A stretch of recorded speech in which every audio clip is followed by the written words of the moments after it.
All right, we should be rolling here in a short second.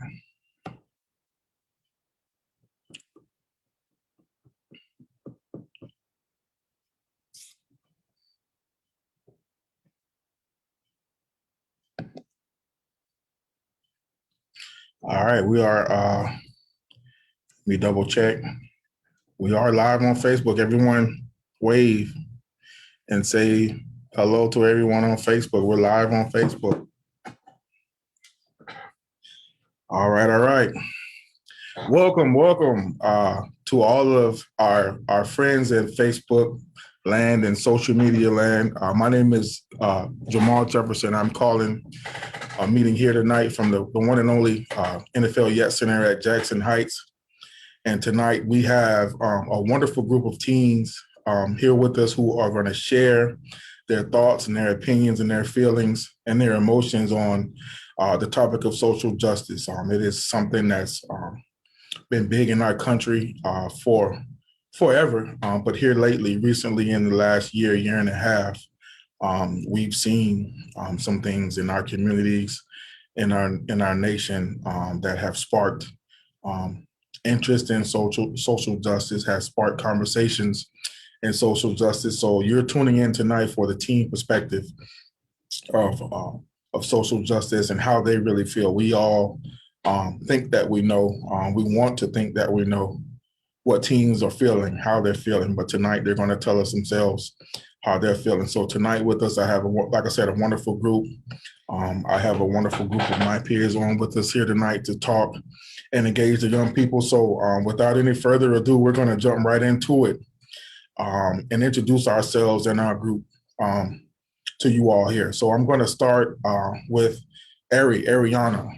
Introduce yourself to the Facebook family. My name is Ariana. You could call me Ari. I'm 13 and I go to Progress Village. And yeah. And so I forgot to mention our icebreaker question for all of our young people and our mentors. Our icebreaker question for tonight is, give us the last song you sang out loud and why. And I'm going to circle back to mine after we get to everyone else because I didn't give mine. So the last song you sang out loud and why you sang it out loud. And Ari, I'll let you answer that one before we swing back around. It was Can You Stand the Rain by New Edition. What you know about New Edition? No, it was playing and just start. That's one of those songs when it comes on, you just have to sing it, right? You can't not let it play and join in, right? You felt like you was in the group. You could do some of the dance moves and everything too. Yep. I bet you I do it too. I do the same thing with certain songs come on. I feel like I'm in the group. I feel like I'm in the group with them. Thank you for that introduction. Yahara, representing tonight from Forest Hills. Introduce yourself. My name is Yahara. I'm 15. I go to Chamberlain. And the last song I listened to or sang, there you go, was Versace on the Floor by Bruno Mars. Versace on the Floor. What is it about that song? You just the beat just take you there, huh? No, like my friends was like singing it, and then I started singing it. Like, cause the goal is to like hit a high note in the verse. Mm-hmm. That's the reason. Okay. Is there a dance that goes with Versace on the Floor? You just hit the lyrics. Just Bruno Mars, just hit the lyrics. Yes, it's just hitting the lyrics. Just hit the lyrics. Okay, I gotta look that one up. I'm not familiar, so I'm gonna look it up. And then after I hear it a couple times, I'll be singing it out loud too, huh? Yeah. Absolutely. Thank you for that introduction. Autumn, Miss Autumn, I'm gonna swing your way. Introduce yourself to the Facebook family. My name is Autumn. I'm 14. I go to Tampa Bay Tech. And the last song I sang out loud was Love All on Me by Monica. So we're talking some classic songs tonight, some throwback stuff that might be a little bit out of you all's age bracket, but I see you we got some old souls on with us tonight. That's what it is. Or you listening to mom, dad, aunts, and uncles record collection. You all know what records are? Anybody know what a record is? Oh, okay. All right. So we do have some old souls on with us. Absolutely. Big dog Dwayne, I'm coming in your way. Hi, my name is Dwayne Foley. I'm 15 years old. I go to Untitled Chapter High School. And the last song that I sang out loud was All to Me by Giveon. Say it again. Which one was it? All to Me by Giveon. On to me. Okay. Okay. I have to look some of these songs up because I guess I'm not as cool as I thought I was. I don't know some of this music other than the new edition and the Bruno Mars stuff. Coach Hayden, representing from the one and only Forest Hills Community Center. Introduce yourself to the Facebook family. Hi, I'm Coach Hayden. The last song that I was singing out loud was by Giveon, Heartbreak Anniversary. Heartbreak Anniversary. So wait, so let's pause real quick. Say the name of this individual. Is it Giveon? Giveon is Giveon. Okay, yeah. let me write that down because it sounds like I need to look this person up. He got some good music. He has an amazing voice. Amazing voice. Okay, okay. Last but definitely not least, Miss Regina, one of the founders of TLC, one of those people who's always there when you need her, always energetic and ready to go. Miss Regina, introduce yourself to the Facebook family. Hello, Facebook family. I'm Regina McBride Smith, team supervisor, Tampa Parks and Rec. And as Jamal said, loving TLC, every bit of it. I love it with the passion. You know, the last song that I sang out loud, believe it or not, was a happy birthday. Happy birthday to you, to one of the children at church on Sunday. That was it. Happy birthday. Happy birthday. I think we've all sang that 100 times over, 100 times over. And I'm going to circle back to myself. The last song that I sang was actually like an hour ago. It was Two Phones by Kevin Gates, only because I have my personal phone. Why y'all laughing at my song? So I have to give you the backstory. Dwayne, you laughing too hard. Ari, y'all laughing too hard. But the reason why I was singing Two Phones, right, is because I have my personal phone and I have my work phone. So all the kids, for whatever reason today, kept asking me, Coach, why do you have two phones? So I just kept saying I got two phones, one for the work and one for the home. I just kept singing a song. I don't know why. That song was just in my head. They kept saying, Coach, why you got two phones? So I just kept singing Two Phones by Kevin Gates. I don't know why. I mean, I do love that song, but they kept asking me why I got two phones. So I just kept singing Two Phones. Anyway, that's my little spiel. That was the last song I sang out loud, and it was like an hour ago. So hey, it is what it is. But now that we've gotten our introductions out of the way, you all have laughed at me about my last song. I've learned about Givio, who I'm going to look up and find some information about his music. If you all are ready to jump right into it, I'm ready to go and talk about some of the things we're going to talk about tonight. We're going to talk about social justice. Yahara looks like she's leaving us, but she's coming back to us. There she is. So tonight we're going to be talking about social justice and how you all feel about it. Some of the things that you and your peers talk about when you talk about social justice, some of the things that you and your friends and family talk about and see. So give me a thumbs up if you all are ready to go and jump into the conversation. If you're ready, let's do it. Dwayne's ready. Everybody's ready. Cool. So Dwayne, I'm going to let you start it off for us tonight. And again, we want you all to be candid, be honest, be transparent, and give us your true thoughts. We want to give a little insight, pull the curtain back a little bit into the team perspective of how you all feel about what's going on in society today. So Dwayne, I'll start off with you. Thinking about the past 12 months and everything that's going on in our country. We talk about some of the civil unrest. We talk about some of the protests, some of the things that we've had in our communities, police community relations, all that kind of stuff rolled into one social justice piece. How do you feel about where we are today, some of the things that's going on in our country today, and more specifically in our city or your community? I feel like our society, humanity just like went down the past 12 months, like dramatically, because months ago, George Floyd got killed for not doing anything wrong. And then a couple months after that, we got Breonna Taylor getting shot. And then after that, there's the hate crime against the Asian community. And I feel like it's just going down. Our society is just going down really hard. And now people don't even trust the police anymore and can't even trust each other because of what's going on. I also feel like we could use social media to like spread our voices and like send a message, and send hope, and like use Facebook groups and stuff like that to um use Facebook groups and stuff like that to like make people feel safe in our community. And a while back when coronavirus hit hard, I heard that black people and like Latinas got affected more because of their poor community, and how their health insurance can barely get paid, or they don't have good hospitals, and they also have to go out there into COVID instead of like staying home to stay safe. They have to go out there and do their jobs because they don't have enough money, so they have to work. They have to work hard to pay their bills and like do their very best to try to survive with COVID, and how to like try to survive to like stay under a roof and get some food. So I feel like society is just really hard for it. People nowadays with the police brutality, people not getting the right money and like health insurance and stuff like that.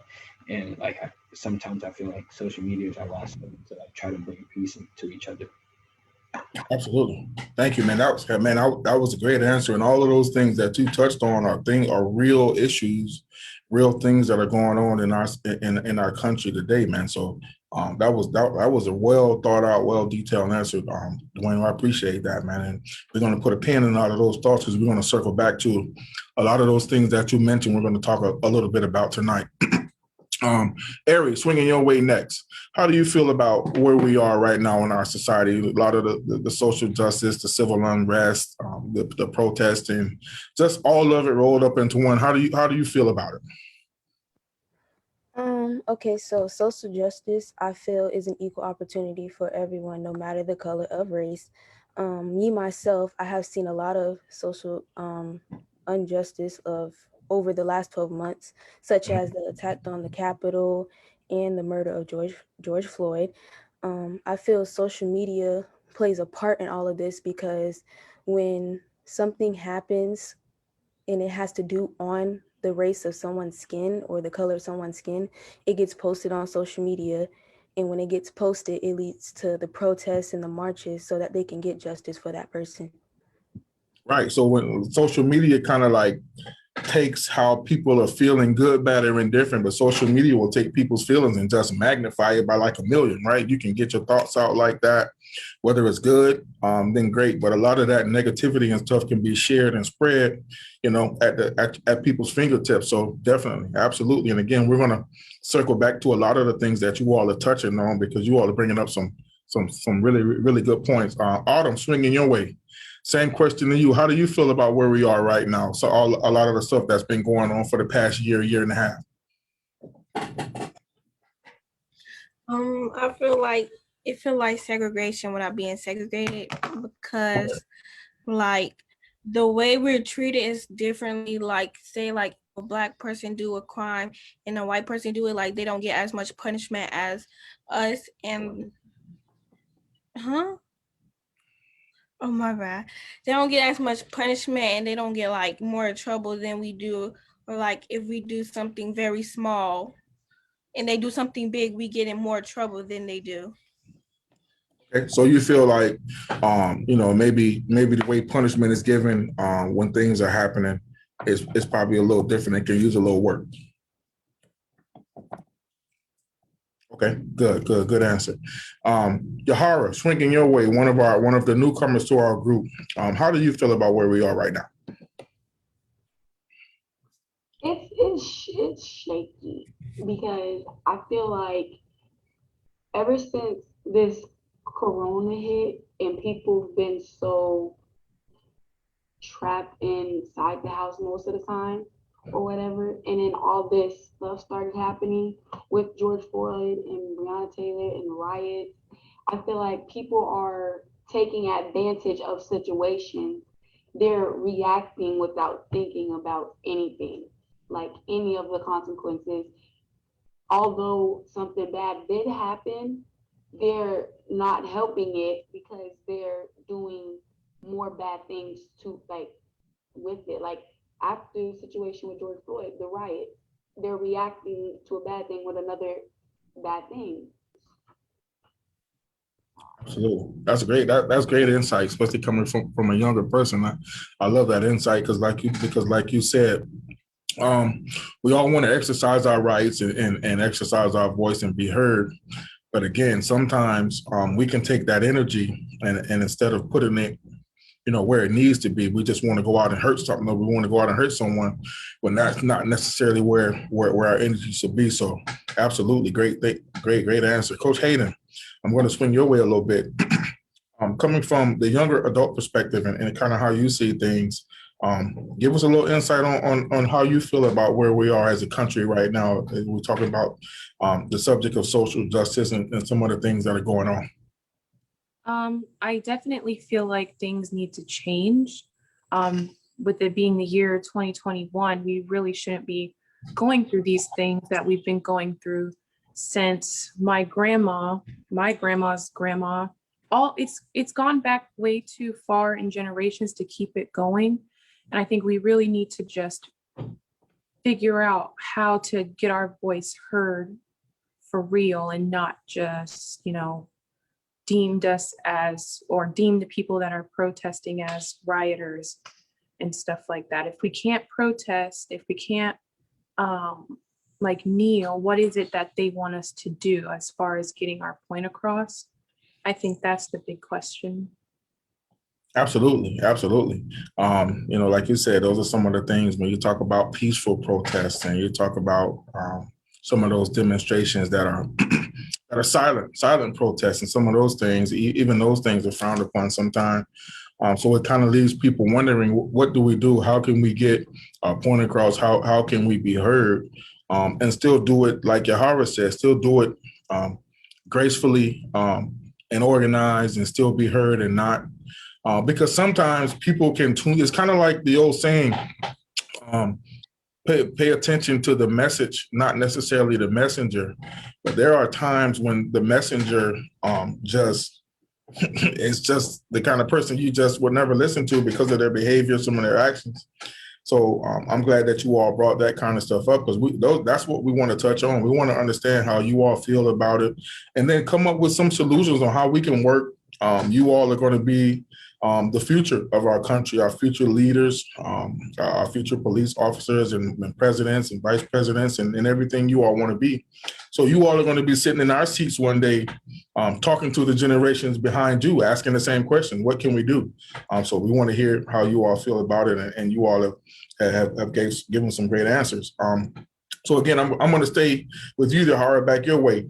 When you talk about some of the things, if you talk about some of these things that we're talking about with your family and your friends, what is some of the conversation that you have? What do you all talk about when your family and or some of your peers talk about when you talk about social justice and some of the things that are going on? We mainly touch on how, like, what happened and who's getting off on it. Like, it happened, but nobody's really getting punished.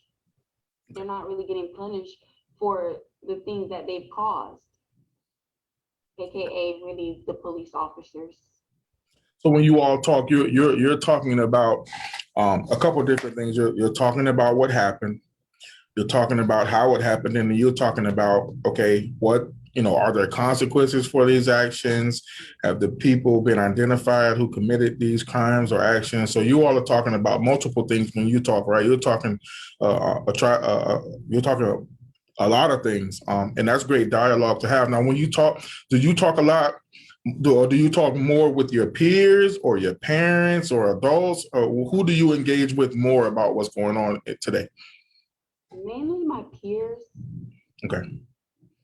Talk to your peers more. And do you find that a lot of your peers want to engage with this kind of conversation, or do some of them kind of shy away from even talking about it? I think they mainly shy away from it. They don't really Okay. talk about any other topics. Why do you think that is? Why do you think some teens kind of shy away from talking about? Because I mean, it is kind of sensitive, right? There's some things everyone's not comfortable talking about classism and racism, and when you look at a George Floyd case or Breonna Taylor case or even the insurrection in the Capitol, everyone's not comfortable talking about that kind of stuff. So I would assume, that's kind of what you experienced talking to some of your peers, correct? Yes. Okay, good. Awesome. Ari, coming your way the same way. When you talk about, if you talk to some of your peers and your family, your parents, whomever it is that you converse with, what kind of conversations do you all have when you talk about social justice and what it means? We like when I'm talking to my friends, especially because in school we have conversations about it. I guess in history we talk about it a lot. So we talk about like the previous things that have happened, as in the murder of Trayvon Martin, police brutality, the attack on the U.S. Capitol. I feel like when we talk about maybe how other people would feel or how they must have felt when they were going through that situation. Great point. Absolutely. And do you, same question to you, same two-part question. Do you talk more with your peers you would think about social justice and some of the things, or your family? It's kind of like the same amount because my family watches the news a lot. So it's kind of half and half, goes both ways. Okay, absolutely. Great answer. Dwayne, coming your way. When we talk about, talking about the social justice and everything, you talk about when you converse with your peers and your family, what are some of the things that you all dialogue about when you talk about social justice? We usually talk about like what's happened, like what happened at that event, or we usually talk about racism. We don't really talk about politics because we're not really 18 yet and we don't really care about that. But when we talk about racism, we like try to like know what happened, like what the situation was, and then sometimes like we want to like we sometimes like think of a solution, like what the police did was right, what they did was right to that person, or what they did was wrong. Like Okay. somebody said, I forgot who said that, but they said that some people, white people, get like less treatments rather than black people. They rather get killed on spot or they'll get a harsher treatment. So sometimes it feels like our generation is like the solution for the next generation. So like if we can like start now, if we could start now, thinking of solutions um, to problems like this, we could like it can be benefit the future more than what it already, for the future to be better than it already is now. Great answer, man. That was on point. Definitely. Autumn, coming your way, for you to give a little insight on your way when you talk. Because I know you have a large family. I'm gonna give a little insight because I know you have a large family. You all talk about a lot of things. So when you talk with your family or your friends about social justice and a lot of the things that have been going on, what do you guys talk about? We talk about the situation and how we feel about it and like what can we do to change it, and we also talk about like back in the day, how it relates to back in the day. Okay, so you talk about. I'm assuming you talk to people who are older, and they talk about some of the things that they seen when they were, kind of your age, and compare it to some of the things you're going through now, right? Yes. Okay, and when you all converse about that, and when they talk about what things used to be and how they are to now, how does it compare? Dang, that's Is it better, worse, about the same? What do you think? worse. It's worse. Worse in what way? Like the violence. The violence, a lot of the gun violence, and some of the crimes related to drug activity and all that kind of stuff is pretty hot right now. So you're absolutely right, definitely. Coach Hayden, I'm always going to swing your way to give a little young adult perspective. When you talk to some of your peers, the younger adults, and maybe some of your family members, what do you guys talk about when you talk about social justice and all the things that are going on right now? Well, we always talk about how things need to change and trying to figure out what we can do as a community to make that change. But also, um, it's always in the question, like, if this person was another color, what would have been the outcome? Stuff like that. Okay. And what kind of conclusions do you all come up when you ask yourself that question? What would have been different? Is it race related? Is it socioeconomically related? Is it neighborhoods? What do you think plays a factor in some of the stuff we see? The neighborhood, the race, we just always think like, okay, would this have happened if this person was white? Would this treatment would they have been treated different? And we always come to the same conclusion, like, yes, it would have been different. Things just need to change, and people shouldn't be making decisions on the color of their skin. Absolutely. And I know that a lot of times we see white and black, but we just saw, I believe it was about a month ago in Atlanta, we saw a mass shooting at a spa of the Asian community. I believe there were 7 or 8 Asians who were shot and killed. So it's not just black and white. We look at when we talk about social justice, it's age, it's race, it's gender, it's socioeconomic status. There are a lot of things that social justice and racism and discrimination touches a lot of different groups. It touches a lot of different demographics. And you think about what happened in Atlanta, and you think what would make someone want to go into a spa and just shoot 8 innocent people that they don't know for no reason. And it kind of makes you think what's happening in our world today, where you would be at a spa, and for those ladies or men who go to spas, you're in there, you're having a spa day, maybe getting hair and nails or massage, and someone walks in and just started shooting for no real apparent reason other than the color of your skin or your culture or your background. So there's definitely things that there's definitely work to do for all of us. So I appreciate those answers. You all have been pretty on point with that. Ms. Regina, I'm going to come your way. Anything you would like to add to the conversation so far as some of the things that are going on in our country today, and maybe where we are, and how we got here? Wow, that's a good question, Jamal, how we got here. Way long before anybody on this panel today was even thought about being born, things like this have been in place. And I'm just sitting here thinking, here we are, we're in 2021, and we're talking about things from 1950 to 1970s to 1990s and 2010, and here we are 2021, and we're still dealing with some of the same concerns now that people dealt with in 1960, believe it or not. And things have changed. Some things have changed, but unfortunately, many things have remained the same.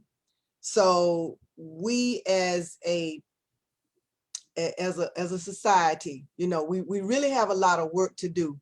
I just believe in one thing myself, and that's the golden rule.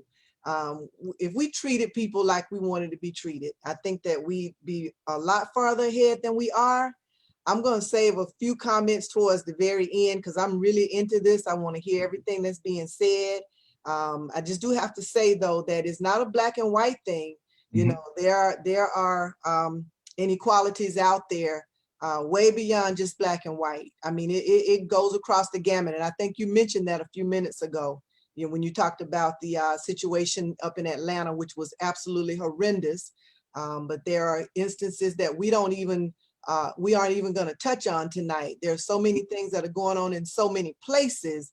And we didn't know about a lot of this stuff, back in the 1950s and 60s, of course, because we didn't have social media.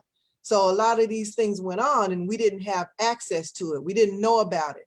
But now that we do know about it, it's being exposed, and it's time to react. But I'm just going to hold on. Ms. Regina, I'm glad you mentioned that because I think you were reading the script because we were going to lead right into the next question. And you mentioned social media because we want to hear from our young people what role social media plays in a lot of the things that is going on. I know for myself, I remember my grandmother and my parents will watch the 11 o'clock news. That was our news source. So you either watch the news, the 11 o'clock news, or you read the newspaper in the morning. Well, nowadays, like you mentioned, Miss Regina, the news, you can get the news in an instant on social media, on Facebook or Instagram or Twitter. You can find out what's going on before the 11 o'clock news even rolls, before the print media is even written. Do people still read newspapers anymore? I don't know if people read newspapers. I think it's all digital now. But anyway, before the news outlets can get stories out, it's on Facebook, it's on Twitter, it's on Instagram, it's everywhere. So the question for our young people, and Yahara, I'm going to start with you. What role does how big of a role does social media play in like how we get information? When we talk about, I believe all of you all mentioned the murder of George Floyd. The whole world saw that video on social media. So social media plays a huge part in the way we get our information and the way we share information. So that's the question to you and Yahara. I'm going to start with you again. How big of a role does social media play, like how you get your news or how news is shared? I think it plays a big role, especially for the amount of time that I am on social media. Mm-hmm. And I think it plays a big role like it does because people don't know when to stop, like keep sending things. Like the only way that I ever heard about George Floyd was through social media, and the riots was through social media. Mm-hmm. Other than that, I probably would have never known. That's true, right? Because I'm going to ask the question. I'm going to ask you to be transparent real quick, Yahara. This between me and you, nobody else will know your answer, right? Have you ever, or if you have, when was the last time you watched the 10 o'clock news or the 11 o'clock news or read like a hard copy of a newspaper?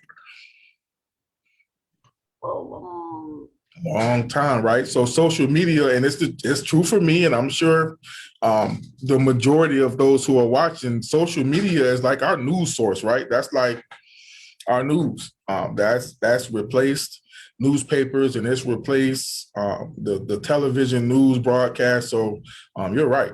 Yeah, I think that in a way it's not a good thing. Okay. Because explain that to us. That's an interesting point of view. Because of the way that it's put to us, the way that it's given to us, it makes it look, or anything at that, it makes it look way worse. The situations look way worse than they have to be.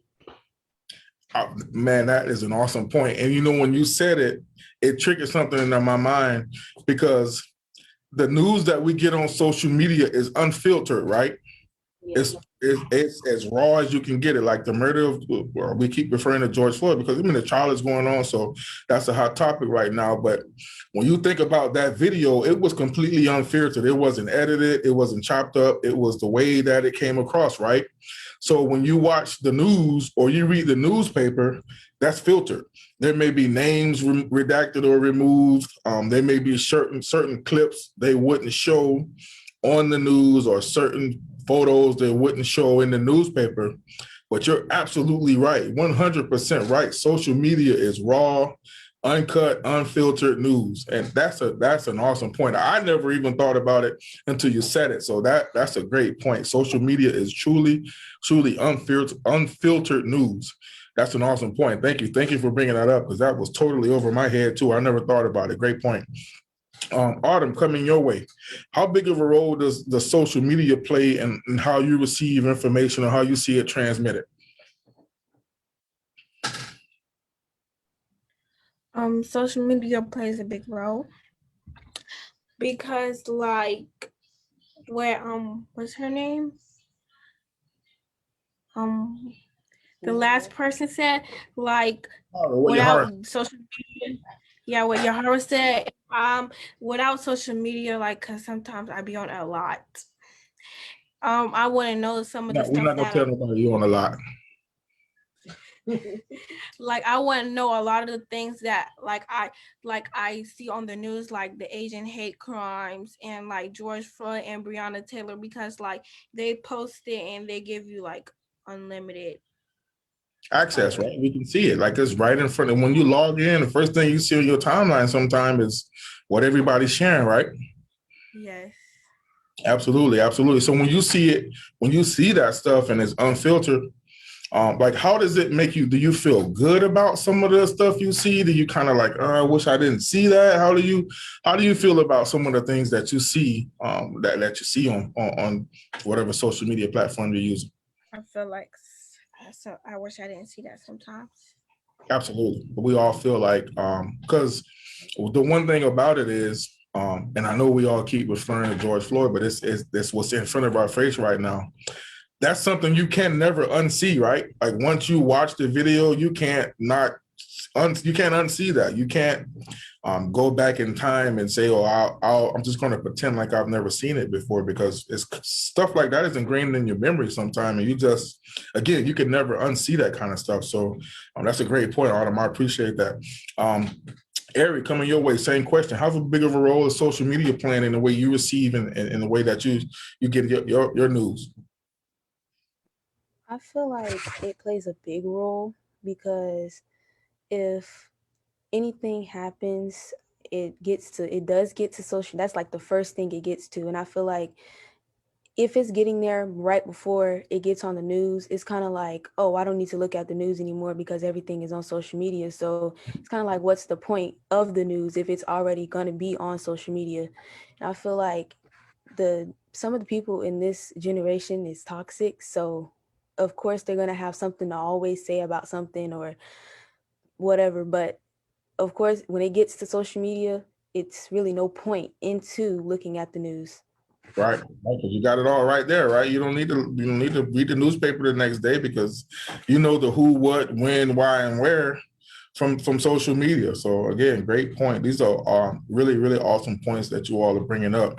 I'm learning from you all. Hopefully, those of us who are watching are learning from you all too. Dwayne, I'm always coming your way, big dog, for you. And you always say, if we're going to keep it real, and I know you're going to keep it real with us. So how big of a role or what role does social media play in social justice and how we receive a lot of the things that's going on? Social media can really play a big role, but at the same time, people want to be immature on social media and say these deaths were just faked so this community can like get bigger, and people just want to be like what Ari said, toxic on social media.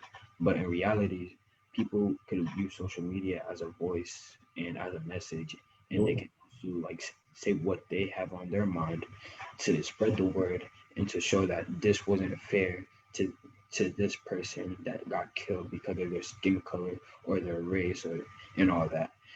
But people would rather go on social media and just say all these things that were never true. It's it's like nowadays this generation just doesn't know what they're doing. So we should rather use social media as a more of a hope, like a symbol of hope just for the people that died, and like be mature and like help the families out, spread a message, spread awareness.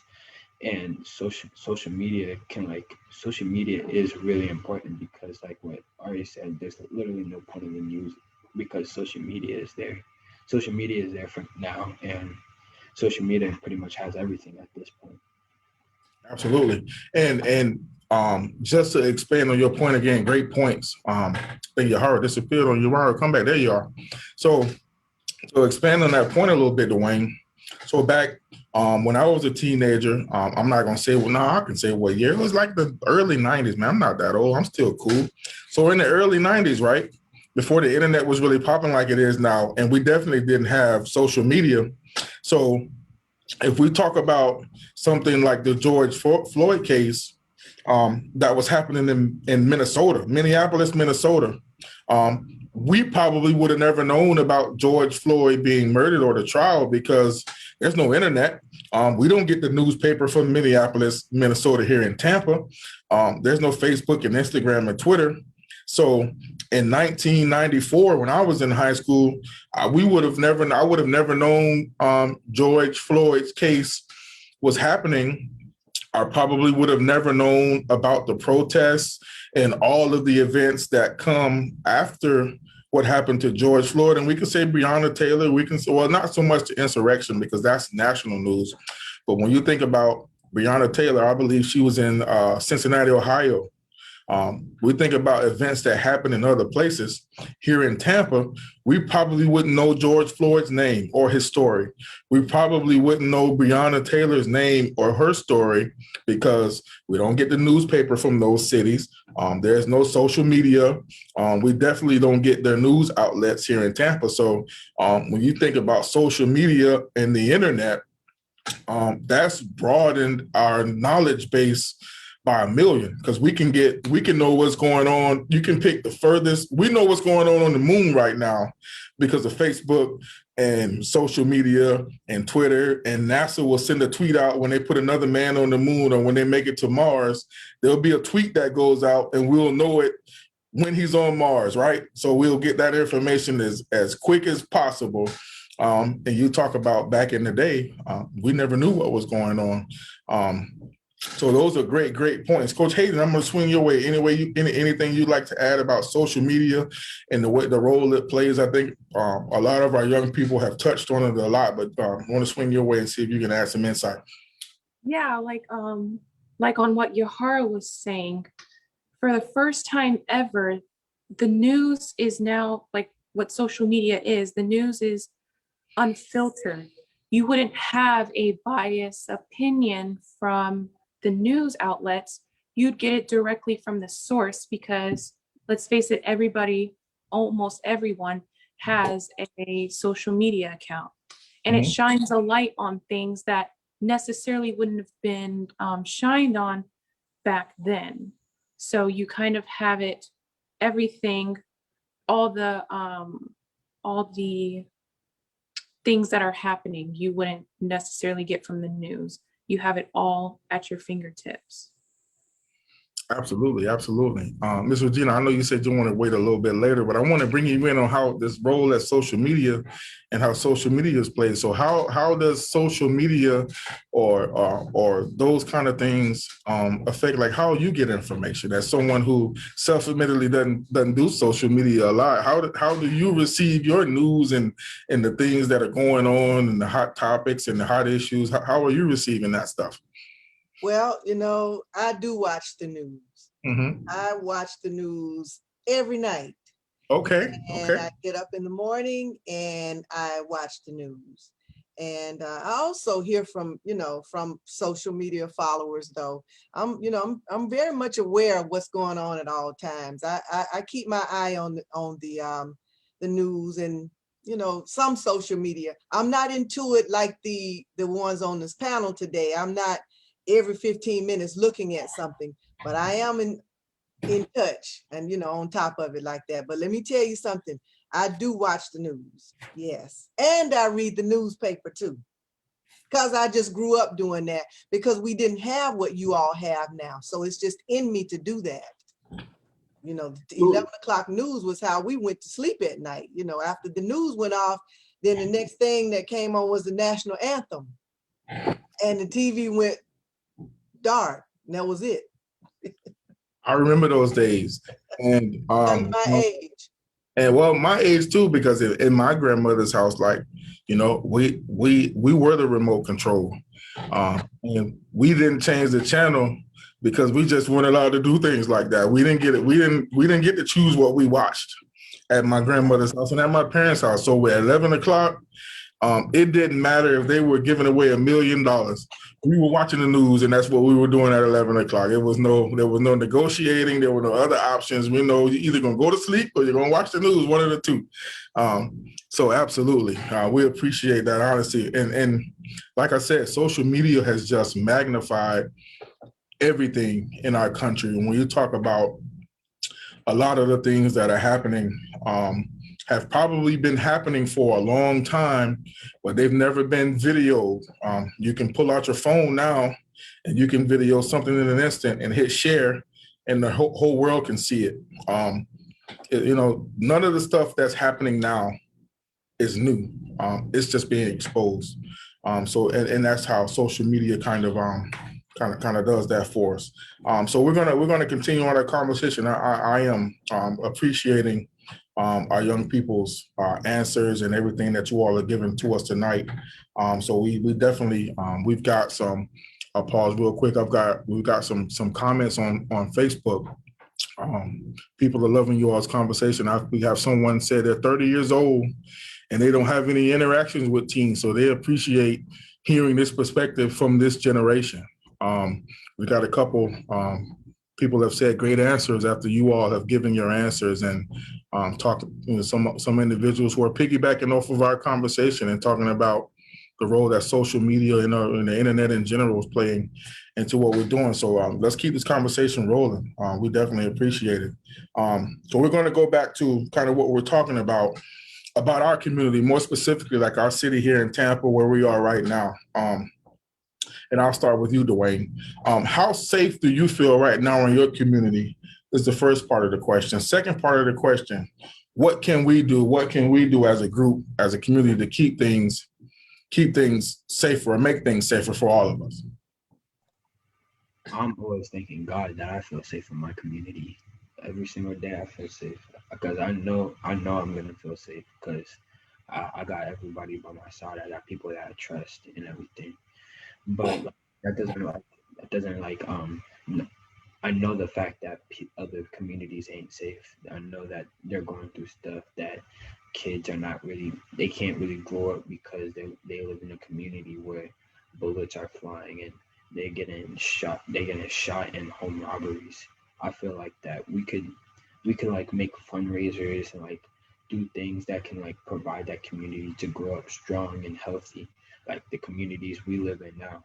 Because not every community is rich and like wealthy and has like everything that we have. So we need to provide to the less fortunate and let them grow, their community grow safer and stronger, because nowadays communities are just getting more dangerous by the day. So I feel like if we could like play our part into other communities, we could feel better about ourselves, and those people can feel better and know that they're safe as well, and they don't have to watch over their shoulder like every 5 seconds. Man, that's an awesome point, man. And when you talk about reaching back, those individuals who are living in safe communities like you said, where they don't have to worry about drugs and guns and violence, can come back to those neighborhoods that do have those issues and play a part in it. And it doesn't always have to be financial. They can come back and mentor. That they can, work on different programs that can help keep kids off the street and provide jobs and drug prevention programs. There's all kind of ways that we can help make our community safer and try to lift up the entire community, not just certain sections or neighborhoods of a community. But when I say community, I mean the city of Tampa, not just East Tampa, West Tampa, South Side, North Side. I'm talking about the city as a whole, how we can pull it all together so everyone can feel safe in the city, not just certain neighborhoods. So definitely, Dwayne, appreciate that answer. Autumn, coming your way. How safe do you feel in your neighborhood, and what can we do? Because we can always do something to make neighborhoods and communities safer. How safe do you feel? And then second part, what can we do to make communities safer? I feel safe, but it's a little dangerous over here too, cause like they be shooting over here, and yeah, and we can like get rid of the guns. Okay, so Like, different gun laws, or make it a little more difficult to get a gun, right? Legally. Okay, and what are some of the other things that you think we can do if we had the opportunity to make it safer, make our community safer, other than guns? Autumn, I'm still with you. what you said? What are some of the things that we can do to make our community safer? I know you talked about guns and gun control. What are some of the other things you think we can do to make our community safer? Like come together and like make peace. Come together and make peace. That's simple, right? Just coming together, everybody putting their beefs and differences aside and just saying we're gonna share this community and we're gonna share it together. Absolutely. I appreciate that. Eric, coming your way. I know you've got some good insightful answers for us. What can we do? No, first part, do you feel safe in your community? And second part, what can we do to make the community safer as a whole? I feel pretty safe in my community.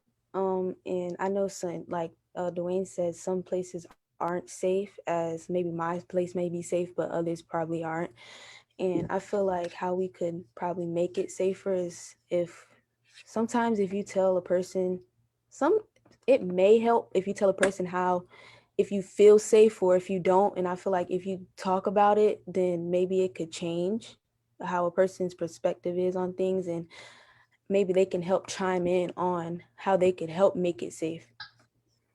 Oh man, that was a beautiful answer. You brought up some awesome points. You talked about the first thing is about communicating, right, and having dialogue and understanding what some neighborhoods and communities are going through. Because like Dwayne said and Autumn said, and like you mentioned, every neighborhood and community is different, right? Some of the issues in my neighborhood are different than Dwayne's neighborhood, and mine's and Dwayne's neighborhood is different from Aries' neighborhood, and we can go on and on about the differences in all of our neighborhoods. So when you talked about communicating, right, and that starts with like the leaders of our communities, our politicians, our clergymen, our community activists, our leaders, everyone to come together and say, okay, like Aries said, let's identify what some of the issues are. Let's put those things on the table, and then let's come up with some solutions. Let's come up with some action plans on how we can help these communities. And like you all mentioned, it could be as simple as providing programs for children, kind of like what we do at the rec centers, right? Provide a safe place for kids to come in and play ball and read and learn and hang out. And our stay and play program in the summer, we're open till the late hours of the night just to give our teens, give you all, a place to stay and be safe and have a good time. It could be as simple as that, or it could be as difficult as, okay, let's create jobs. Let's try to address homelessness. Let's try to figure out, how can we can address, like Autumn said, some of the gun violence and gun laws and homelessness. And there's a lot of issues that we have out there that we just have to talk about first. And that's what this conversation is kind of about, right? Talking about how we can get our young people involved in the conversation so that once you all get to be our age and you're in the communities and you're leading that generation, you all can be ready to go. So absolutely. Coach Hayden, I always like to swing your way to get that young adult perspective. How safe do you feel in your community or in the city as a whole? And what are some of the things you think we can do to kind of make it safer for us all? I feel safe during the day, but at night it's kind of scary because, you can't go jogging at night by yourself because that's when things can get dangerous. But overall, I feel like I feel safe in my community, but in other communities where people may not feel as safe, like you said before, maybe all the leaders get together and figure out what they need to do in order for their community to reach that level of, security. Absolutely, right. And I know that it's probably, when you talked about feeling safe at nights, right? It's probably my safety level as a bigger male is probably a little different when you talked about like it's innocent things like going out jogging, right? It's probably different for a young lady like yourself and Ari and Autumn and Yahara than maybe myself or Dwayne. We might feel a little more safer just because, we're macho men. But again, those are kind of things that we kind of have to take a look at, right? When we talk about how safe do we feel and those kind of things. Miss Regina, I have to pull you in on this one because I think this is a question that you definitely can chime in and give us some insight on. Same question to you. How safe do you feel in our city? And second part, what are some of the things that you think we can do to kind of try to pull it together? I feel relatively safe myself, but I'm listening to the comments and I'm realizing that every community is different.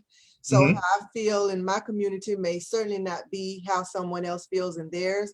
But you kind of took what I was going to say, about the things that we're able to do in the way of what we do for youth, with especially in the teen population, when we're able to make things available for our teen population, such as the TLC program and the stay and play, the open till late hours activities. Those are the kinds of things that we're going to have to do, and we're going to have to be consistent with it. And right there is exactly where we should kind of bring in. Someone even said something, maybe it was you, Jamal, about our leadership.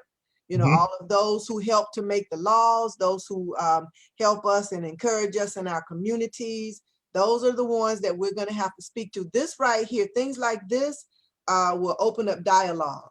It'll create opportunity for more conversation, and it might start off small, but it'll gain ground. It'll start to roll out, and who knows, just maybe this conversation even tonight may be the start of us doing something a little farther down the road that helps people to get a greater understanding of community involvement and the things that we are able to do to help make our communities safer, so that we can go out, Hayden, jogging at night, if that's what you choose to do. And some of the other things that we would want to do. We don't have to be muscular and macho to go out and jog, Absolutely. So yeah, I'm really appreciating this dialogue, and I'm writing down some stuff, and we may have to take some of this stuff and move it even beyond this platform tonight. Well, it's funny that you mentioned that, Miss Regina, because I saw Councilman Orlando Goose. I saw him out, and we were talking in casual conversation. And the first thing he said to me, other than "Hello, how you doing? How you feeling?" The second thing he said was, "I watched that TV show on Facebook with those teenagers, and they really gave me some good insight. I watched the whole thing, and I think I want to have a conversation with some of those kids, because they're, we need to continue these conversations." Absolutely. People definitely are listening. People definitely are taking notice. We've even had a couple people here on Facebook. Someone said to another person that's watching, "Let's do something like this for city of St. Petersburg." So people are definitely watching and taking heed to, let's start these conversations. Let's start them with our young people so that we can understand what they're going through and how we can help them get through, because this got to be tough to navigate through social justice and social media and school, and now we throw the pandemic into it.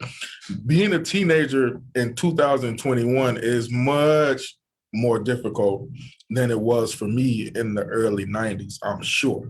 I couldn't imagine going through and dealing with a lot of the things that you all are dealing with. So we need to listen. We all need to hear how you feel, and we need to have tough, because this is a tough conversation. These are sensitive subjects to some, but they need to be had. We need to have them, and I'm so thankful we're having them in this open forum where people can watch and understand and hear, which is going to lead it right into our last question of the night, right? So the last couple times we've been on Facebook Live, the teenagers left adults with some insights, some knowledge. We gave the adults and parents a gift, right? So we're going to give them another gift tonight, and I'm going to start with you, Ari. We're going to give parents and adults a gift, and that gift that you all are going to give them is, we're going to share with them how important it is for adults or parents or whomever it be, to have conversations with their teens about what's going on in our society, social justice, and a lot of the things that are going on right now. So let's give adults and parents that gift. How should they engage, and what questions should they be asking their teens about how they feel? I feel like it should be talked about with their child, because sometimes, maybe they're out with their friends and they're not technically with their parents, and maybe one time they're in a situation that they're felt under pressure, and they don't know what to do. And I feel like if their parents talk to them about that, and so that they don't get into any type of trouble or get into the point where they're hurt, they could get talked about it to them so that they're okay and they understand what's going on. Absolutely right. And you think that, teens and parents, right? So we're going to give the parents that gift, but we're going to add on to that. What about from the teens' perspective? What should teens be talking to their parents about? Should teens engage the conversation? Should they start the conversation? How, what role do you guys play in that two-way dialogue? Because it's got to be a two-way dialogue, right? So what role do you guys play in that two-way dialogue? Sometimes, you want me to go, or? Yeah, you want to stay with you? Yes, ma'am. Yeah. Okay, so I feel like if maybe, I know me, if I see something on the news or I see something that I feel needs to be talked about, I talk to my parents about it and I ask for like their, I guess, input on it. And maybe like if I was ever in that situation, what should I do so that I'm not ended up like this or that? So Wow. That's great. That's great. Great. Awesome. You really just gave parents and adults a true gift. You gave them a real nugget. Thank you. I'm sure they appreciate it.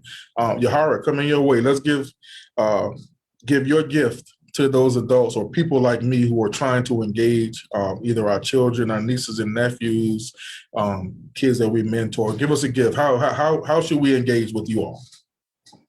I think all adults to children should give us most great insight of things that's happening outside of social injustice and all that, right? I think it'll be good to let us know what we have to keep a close eye on and what we have to be cautious of in situations to not be in and how to like get us out of those type of situations. Awesome. That's great nuggets. Oh man, you guys are really, I hope the adults that are watching are taking notes and writing this thing down, because you all are giving them the game plan. You're giving them the playbook on how they can start those conversations with their teens. Dwayne, coming your way, big dog. Give the adults a little nugget. Give them a gift on how to engage with you all on not just social justice, but everything that you all may be going through, or some of those sensitive issues. How do adults approach that stuff? I feel like that is very important because there's some teens out here that's like stuck in their own little circle. So if like adults like get them involved in what's going on around in the world, these teens know what to do. They know how to stay cautious if you're a certain skin color. They know how to like go out and be safe. They know, and if they do know what's going on in the world right now, they'll probably be the ones that can impact the future. So it's very important for parents to let them know what's going on in the world right now. Teens nowadays, they just want to like, that's why some people shy away from this conversation that we're having right now. So if adults inform them, they can be more brave and more confident and less timid.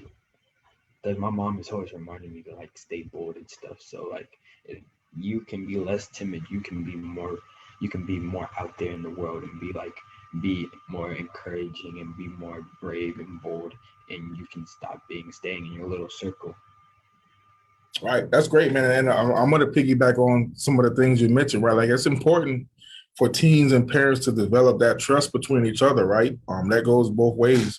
I know, like I said, back when I was coming up, when you talked about parents, your parents had to trust you to let you go out with your friends at night without them. And they had to trust you to go out to the football games and basketball games and be out in public, right? So that's where the communication comes in, right? Because you have to be honest and tell your parents what's going on and talk about things, right? I know, like with the teenagers that we have here, when I talk to, and more specifically the young men, we talk about a lot of interactions with police. And the number one thing I always tell them, when you have an interaction with the police officer, the best thing you can do is be compliant, right? Be compliant.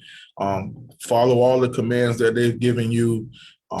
Do everything they ask you to do. And then if there's something you feel uncomfortable about, or you feel like something was done to you that was out of pocket or wrong, let your parent or let an adult fight that battle for you. Don't fight that battle on the scene. You know, you don't have to buck the system or do anything else, like comply with what the officers are asking you to do. Go through whatever it is that you're going through. And then if you have an issue, let your mom, dad, guardian, someone else take up that issue at a different time, but don't escalate the situation when you're having interactions with the police, or, you know, if you're dealing with a situation of where you feel like you've been discriminated against or something's happened to you, right? Sometimes the best thing that young people can do is let older people like us fight those battles for you. Let us go talk to the other adults so that we can communicate, because it's hard for a teen to communicate with an adult about a sensitive situation who's not a parent or who's a stranger, right? It's you know, you never know how that conversation is going to go, right? So if you have adults or people that you trust in your life, let them fight those battles for you. If you guys can understand what I'm saying, right? Like, you know, let the adults kind of do that kind of stuff for you. Autumn, coming your way. I know you and your mom talk about it all pretty much, which is a great thing. But if you're talking to parents who maybe don't have that same relationship with their parents, how should they be communicating with their kids about the things that are going on right now, like say a George Floyd case or a Breonna Taylor case or an insurrection or some of the other discriminations that we see?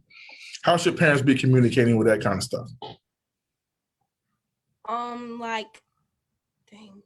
Have an open conversation where like y'all can disagree and agree, but come together, like not to get in trouble or have like a bad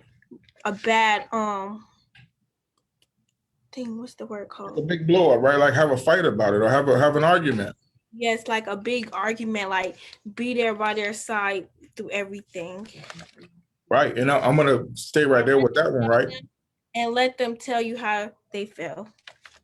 Right, and not because I know I do this myself when I interact with the kids. Like sometimes they'll tell me something and I'll just answer real quick and I'll say something instead of just listening to the whole story, right? Sometimes we can do that. Sometimes we can take the first part of the story, sounds like it's going to go left, so we'll just blow up at that point instead of just listening, right?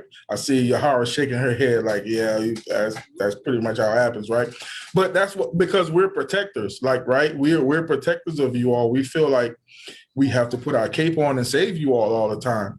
So sometimes we don't do a good job of just listening and processing what you guys are saying, right? Because that's important, is listening and understanding, and letting you all kind of feel like you can tell your parents something bad and they'll still be okay. Now, they may be disappointed or they may feel a type of way, but like Autumn said, that doesn't mean we have to fight or argue. Like, we just disagree. And for myself, the biggest disagreement I have with my mom, and by the way, shout out to my mom, she watched the last time, but the biggest disagreement I had with my mom in high school was like what my curfew should be, because I thought it should be 12 and she thought it should be 10. So we always fought, or I won't say fought, but we disagreed about my curfew. So I get it. I understand. Yahara, I'm going to swing back in where you had something you wanted to add. When you said that you guys always get that defensive mode and you want to put on your cape and try to save us, I know that's how a lot of parents think, because we are you guys' children. You're our caretakers basically. But like sometimes I think it'll be best if you guys let us learn from it, because most teens nowadays aren't really gonna get anything. Most teens nowadays aren't really gonna get anything from just to keep telling us. We have to actually learn from it, actually go through it to know. Right. Have you ever heard, and that's a great point, have you ever heard the term, like my uncle used to say this all the time, right? Because I used to always question things. My uncle used to say all the time, sometimes you got to let them touch the stove to let them know it's hot, so they can know it's hot, right? Sometimes you got to touch the top of that stove to know that it's hot, So I understand that point that you're making, right? We can say all day. I see a lot of hands. Arden wants to come back in. Dwayne wants to come back in. So I think we're on a hot topic right now. But you're right, Yahara. But part of that is we've done a lot of the things that you all are doing, and we kind of know where that road is going to lead to, or we've seen that movie before, and we don't want you to play the starring role in it, right? So it's like a balance in both of those things. Would you agree with that point or no? Yes, I understand that. Okay, cool. But that's a great point. Autumn, I see your hand, but Dwayne had his hand up first. Dwayne, you want to circle back in on this point? Is that I completely agree with Yahara, because like if we like learn from our decision, like let's say we like get in trouble, then we're gonna learn from our decisions. We're gonna know that we're never gonna do it again because like we just got in like huge trouble.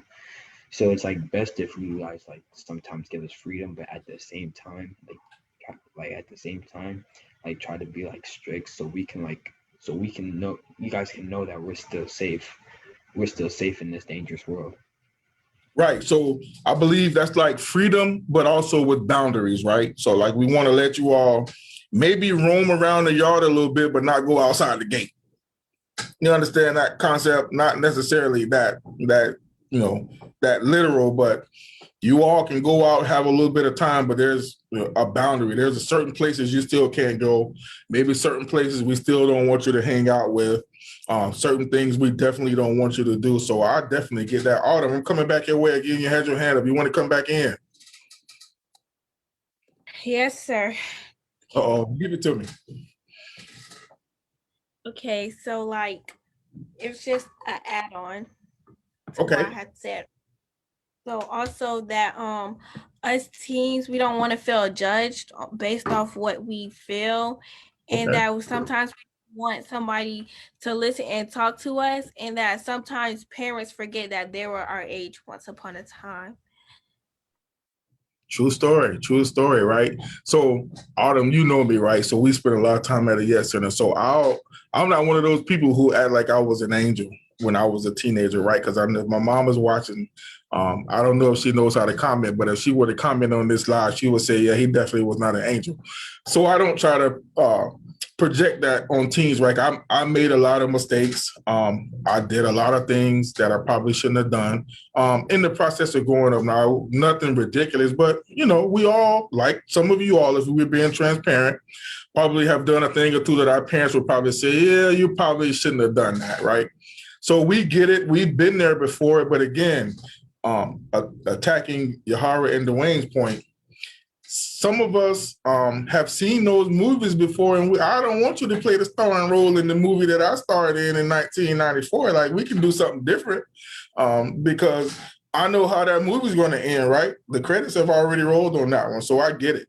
I'm going to come back your way, Yahara. Ari, do you want to add? I know everybody else is jumping back in on this one. You want to jump back in on this one? I know you do. I can tell by the way you're looking. It's kind of, I did, but it's kind of like everybody's saying everything that I'm like thinking. So it's kind of like same way. Like, I understand that sometimes parents, they feel, oh, I don't want you to do the same thing that I did when I was your age, so I'm not going to let you do this. So I see where they're coming from. And again, like Yahara said, and Dwayne, we should have that freedom. But I mean, you could still have barriers, of course. Right. But Freedom with boundaries. Mm-hmm. Absolutely. Thank you. Yahara, you want to get back in, then I'm going to go to Coach Hayden because it looks like she got some on her mind too. So a lot of parents always say that they don't want us to be like them, and they want us to learn from their mistakes and not do the opposite. Like you said, don't play in that movie, don't be a starring role, right? Mm-hmm. Most of the time, we know. That's why we're hearing you guys when you say that. We're in the back of our heads, we're not going to end that way. We're mostly trying to experience and experiment with most of the things that we do. Okay. Yeah, makes sense. I get it. No, that makes total sense, right? So if I tell you how the movie ends, right, you still want to watch it. Yes. Right, I get it. Coach Hayden, you want to chime in on this one? So is this as far as how much the parents should have a say in what they are seeing on? Yes, how they should communicate with teens, how much they should talk about social justice and a lot of the things that are going on in the country today. Yeah, so I feel like it's really important for the parents to be involved in these kind of conversations, because let's face it, these kids can, if they wanted to, they can watch hours and hours of social injustice, and that can be a very overwhelming. Mhm. And sometimes the parents should probably, well, let's get you off of the phone for a bit, or let's stay away from it for a week or two, just so you can gain yourself back, because it's scary and it's real. And I feel like parents should always keep an eye out on what they're looking for, and keep an eye on their children as far as how they're feeling. Just always talk to them on how these social justice issues make them feel. That way it's never just them always constantly looking at the same things, because that can do something to them. Absolutely.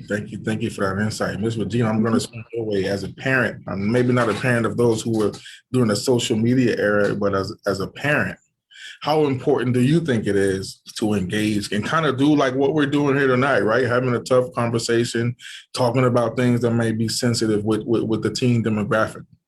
Let me tell you, if I wish that I had a platform like this when my kids were teenagers, I probably, well, no probably in it, I would have made some different decisions. I'd have been more enlightened on some of the things that I dealt with them. But I do have to say this to you all. I get it. I understand you feel like you want to make the mistakes yourself and learn from them. But do understand now that your parents have been here and they've done some things that you have not done. And, some of them have the scars to prove that. And they like Coach Jamal is saying, they don't want you to go through that. You don't have to. There are some things that you are going to have to go through. That's a given, because that's life. But some things you don't have to go through. Don't put yourself in position to go through them. I know it's like, well, we're free, freedom. But let me tell you something about freedom. Freedom is not free. It costs somebody somewhere something. So keep that in mind. They just want to do these things for you because they love you. They don't want you to go down that road if you don't have to. It's just, you're worth much more to them than the actual experience of you going through that. And you will get to go through some things in your life. Trust and believe you are going to go through some things in your life. But some of them you don't have to. Let your parents love on you. Let them treat you real good. I appreciate that, Miss Regina. And I am, we're at about almost 7:50 right now. It doesn't even feel like we've been on for an hour and almost 50 minutes, because you guys really brought it tonight. Like, you guys really have been insightful. And as my homie Dwayne says, real. And I'm sure you all have really gotten through to a lot of people. I'm looking at some of the Facebook comments, and I see people commenting about the insight that you all and the perspective that you all are giving tonight. So I want to give you all a shout out tonight for being real, being transparent, being honest, and being engaging, because you all have really, really brought it tonight. I'm blessed and proud to be a part of it. So I definitely want to thank you all. So before we close out, and you all can give a show of hands, would anybody like to say any closing remarks, anything you like to say, any, how you feel about what we talked about, or maybe something we should do moving forward? Should we do this again? Should we continue these kind of conversations? What should we do? Let's do this. I'll start with you, Eric. Any closing remarks or words of encouragement, or something you'd like to say before we close out? Just know that social justice is real, and maybe just to, stay safe. Absolutely. Thank you. That's words, very, very precious words to live by. Autumn, coming your way. Any closing remarks before we get out of here tonight? No pressure. No? Okay. I'll come back. If you think of something, just raise your hand and come. I'll come back to you, okay?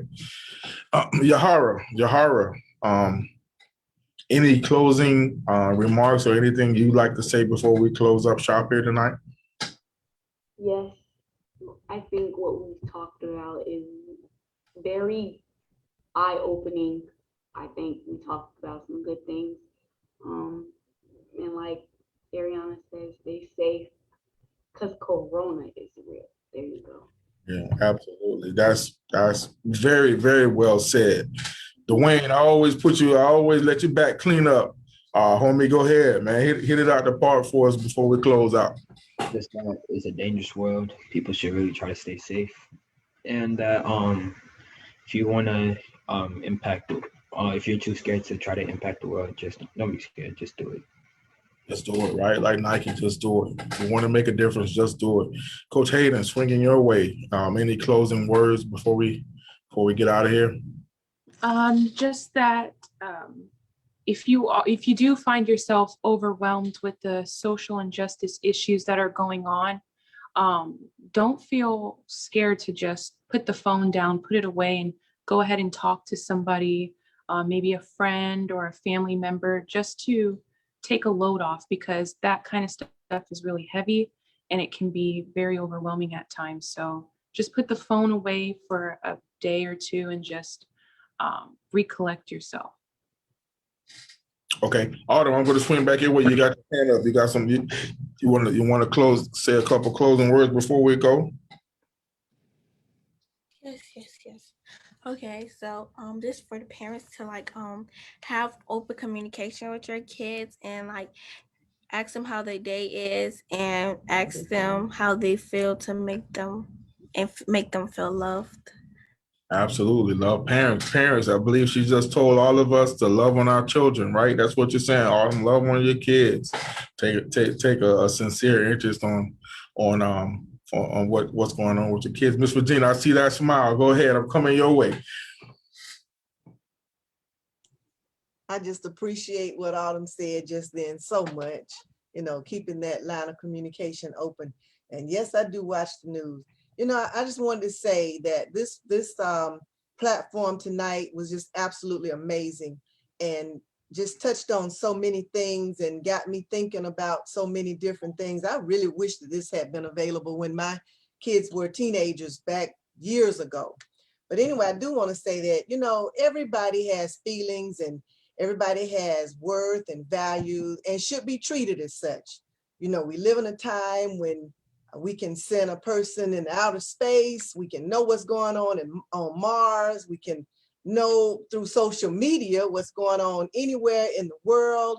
We can even create a computer so small that you can't even see it because it's smaller than the head of a pin. But we can't treat each other like we would like to be treated. And we're in the year 2021. Now, how sad is that?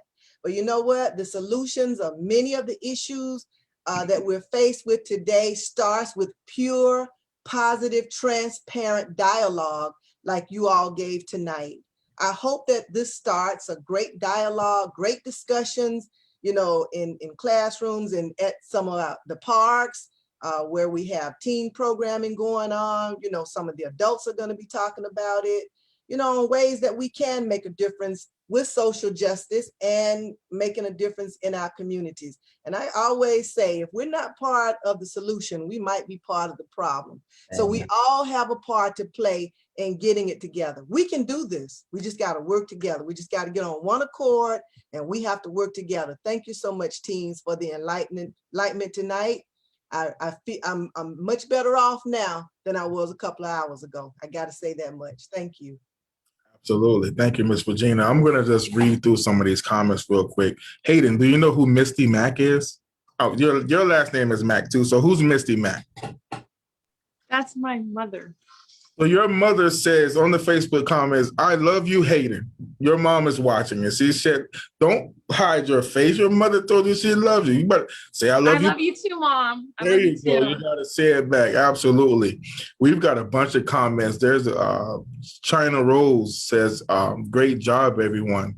Tim Crosby, my buddy, talks about, he said, "The fact that you all are talking about social justice right now is huge and a step in the right direction." Autumn, Drika, you know who Drika K is? Don't hold your head. Drika K said, go Autumn. So you got a shout out from someone. Ari, do you know who China Rose is? That's my mom. Your mom said, go Ari. Give your mom a shout out. Hi, Mom. There you go. There you go. Dwayne's. Someone said Dwayne coming through with the real answers. There's a bunch of comments on here about how you guys and the insights you gave. So again, I want to say thank you to you all. I couldn't be more proud of this group and the conversation that you all gave tonight, the realness, the raw insight that you all gave tonight. I don't even want to push in. I want to keep going for another 2 hours, but I know we got things to do and you all got school tomorrow. So again, I want to thank you, Dwayne, Ari, Yahara, Autumn, Coach Hayden, Ms. Regina. Thank you for being one of the masterminds and one of those who have given us this opportunity to do this the way we're doing it. We want to thank you for that. It's just, like I said, I'm overjoyed with the conversation tonight. And I know I don't have to guess.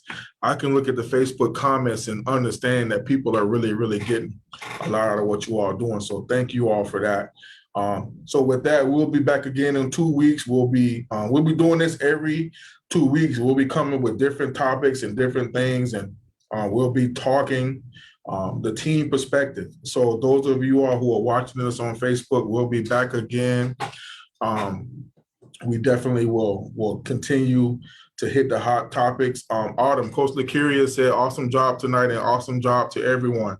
How you doing, Lakiria? Lakiria is my fiance as well. My fiance is watching. So, hey, sweets, I'll see you later. And she's also Autumn's cheer coach. So with that being said, thank you all for being with us tonight. Thank you to all of our teams. Man, I'm loving you all. I can't wait till that we can get together and do some of this stuff in person. And Dwayne and Ari and Yahara, Autumn, I met you. You grew up with me over here at Jackson Heights, so I don't need to meet you anymore. But Yahara and Dwayne and Ari and all of the other teams who have been a part of our team talk, because a lot of people may not know this. We actually do team talk every Tuesday, where we have teams from other centers. We probably have 25, 30 teams from every center on. So we do a big group team talk with teams where we kind of have fun, play games, kind of chop it up a little bit. And then we do the Facebook Live portion, which we're doing tonight. So we'll be on again next Tuesday. It won't be Facebook Live, but we'll have a big group. And these teams that are on with us tonight are part of that bigger group. And Ms. Regina and Coach Hayden, and we have rec leaders from all across the city who are part of the big, larger group. So we've just been having fun with Team Talk. One thing, and I think Ms. Regina will agree, the one thing that COVID has done for us in a positive way is given us an opportunity to meet virtually, where we can talk to and share with people we may not have necessarily met at another center. I may have never gotten to know Yahara from Forest Hills, or Dwayne from Spring Hill, or Ariana from Gwen Miller Center if it weren't for COVID and these virtual town halls we've been having, right? So we've gotten this platform because of COVID, and we're going to keep it going. We'll be back on Facebook again in 2 weeks. We'll be back again and sharing with everyone. So with that, everyone continue to wear your mask, continue to social distance, continue to be safe. Keep your family and yourself protected. If you choose to take the vaccine, there's vaccine availability all over the city of Tampa, all over Hillsborough County. I believe you can go on the city's website, tampa.gov, hillsboroughcounty.org, and find out where the vaccine is being given. So with that, good night to everyone in Facebook land. Good night to all of our teams. Hopefully you all have a great day in school tomorrow. Ms. Regina, thank you. I just can't thank you enough. And Coach Hayden, thank you for being on with us tonight. So we will see everyone in 2 weeks. TLC will be back again. Team Talking live on Facebook in 2 weeks. So everyone have a good night, and we'll see you all soon. Thank you all. Bye. Good night, everyone. Bye. All right, Dwayne, be good, brother.